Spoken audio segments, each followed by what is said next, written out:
আমাদের ভারপ্রাপ্ত চেয়ারম্যান জনাব তারেক রহমান যে 31 দফা প্রস্তাবনা দিয়েছেন রাষ্ট্র মেরামতের, সেই 31 দফা বাস্তবায়নের মধ্যে সকল সংস্কার প্রস্তাব আছে। ছাত্ররা মন্ত্রণালয়ে যে বসে থাকবেন, টাকা পয়সা তাদের ভান্ডার তৈরি হবে, এর জন্য এরা নিশ্চয় জীবন দেন নাই। এরা নিশ্চয় জীবন দেন নাই আওয়ামী ফ্যাসিবাদের দোসররা। এরা নিশ্চিন্তে ঘুরে বেড়াবে। আমাদের ভোটের অধিকার প্রতিষ্ঠার জন্য আন্দোলন করা লেগেছে।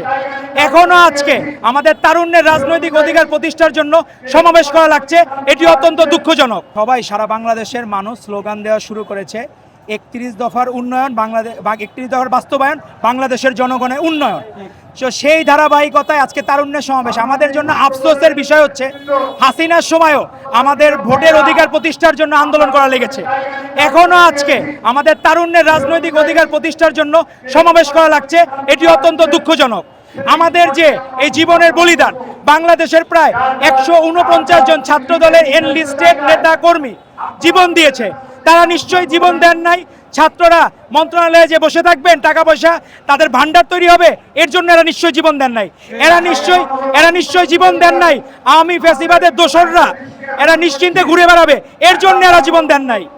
এরা জীবন দেন নাই ছাত্র উপদেষ্টার পিএস এপিএস এবং তারা স্বয়ং টাকা পয়সার অর্থকরী মালিক হবে। এক সময় সিঙ্গেল রুমে থাকতে পারতো না, বাইরে থাকা লাগবে দেখে হলে লিগের তোয়াজ করে তারা রুমে থাকতো।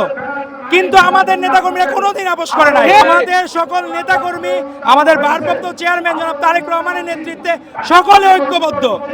আমাদের সেই ধারাবাহিকতা এবং আমাদের শিক্ষা ঐক্য প্রগতির যে ধারাবাহিকতা আমরা গ্রহণ করে যাচ্ছি। আমরা চাই একটি জাতি সুশিক্ষায় শিক্ষিত হোক। আমরা চাই আমাদের ঐক্যের প্রতীক হিসাবে আমাদের ভারপ্রাপ্ত চেয়ারম্যান জনাব তারেক রহমান যে 31 দফা প্রস্তাবনা দিয়েছেন রাষ্ট্র মেরামতের, সাম্য মানবিক বাংলাদেশ বিনির্মাণের লক্ষ্যে, সেই 31 দফা বাস্তবায়নের মধ্যে সকল সংস্কার প্রস্তাব আছে। কোনো নতুন প্রস্তাব কেউ দেখাইতে পারে নাই, কারণ সকল প্রস্তাবনা সকল সংস্কার বাংলাদেশে আমাদের দেশনেত্রী বেগম খালেদা জিয়া এবং ভারপ্রাপ্ত চেয়ারম্যান তারেক রহমান থেকে অতিরিক্ত দেশপ্রেমী কেউ নাই, এই বাংলাদেশে নাই।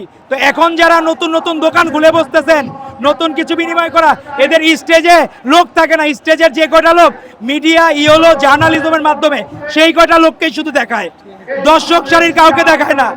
লোক খুঁজে পাওয়া যায় না, ভাড়া করা লোকও বলে তারা বেগম খালেদা জিয়ার ডাকে এসেছে।